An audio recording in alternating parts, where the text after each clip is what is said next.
सृष्टि के निर्माण में भी परमेश्वर के तीनों प्रारूप है, बट वो उजागर नहीं है, उसी में मिंगल है।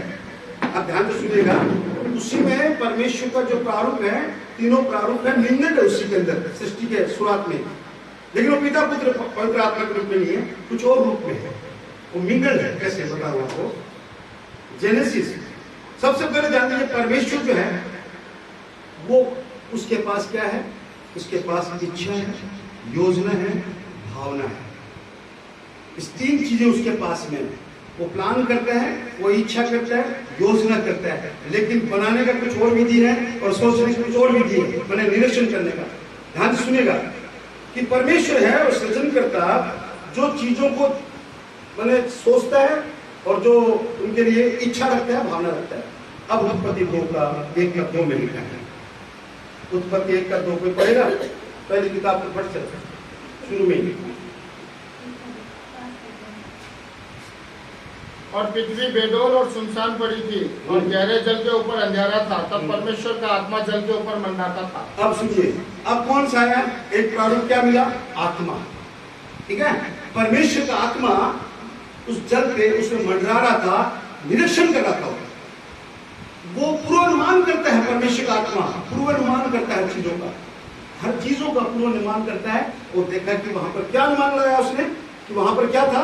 अंधेरा था, यानी कुछ भी प्रकट में नहीं था। तो यानी उसके आत्मा का प्रारूप मिला। परमेश्वर सृजन करता है और उसके आत्मा पूर्वानुमान का तंत्र है जो वस्तुओं को जांचता है। ओके, निरीक्षण करने के बाद तीसरा पद में क्या लिखा है? तब परमेश्वर ने कहा उजाला हो। अब परमेश्वर क्या कहते हैं? उसने कहा उजाला हो, और ये उजाला के साथ उसने उस उजाले को बनाया नहीं, उसने क्या कहा? यहाँ पर तीसरा तर्क उसका वचन, वचन, आत्मा और परमेश्वर। अब वो वचन इस इंसान के नाते वचन देहधारी पुत्र बन गया। हालेलुया। और पवित्र आत्मा जो है पवित्र आत्मा के रूप में काम कर रहा है, परमेश्वर अपना है लेकिन मनुष्य के रूप में है। तो यहाँ पर 1:3 में आने कहा उजाला हो और हो गया। ये उसका वचन था जो सृष्टि के निर्माण का तंत्र था। अब देखते हैं, परमेश्वर के पास निर्माण का तंत्र है वचन, निरीक्षण का तंत्र है उसकी आत्मा, और इच्छा योजना कौन करता है? परमेश्वर खुद करता है। तो तीनों परमेश्वर का तीनों प्रारूप है, लेकिन वो जागर में नहीं है, वो काम करता है। तो उत्पत्ति 1:3 में जब वचन के द्वारा उजाला हुआ, कहा उजाला हो। फिर 4 में क्या लिखा है? और परमेश्वर ने उजाले को देखा कि अच्छा है। अच्छा है, बस ये अच्छा है कौन बोलता है? परमेश्वर। अभिव्यक्ति, यहाँ परमेश्वर का अभिव्यक्ति आ गई, वो परमेश्वर फिर से आ गया। यानी वचन ने अपना काम किया, ऐसा हो जा और बन गया, उसका काम इतना है, निर्माण तंत्र कर दिया। आत्मा ने निरीक्षण किया और उसका सेटिस्फेक्शन हुआ। अभी भाई तो हिंदी बोलो, में कौन नहीं?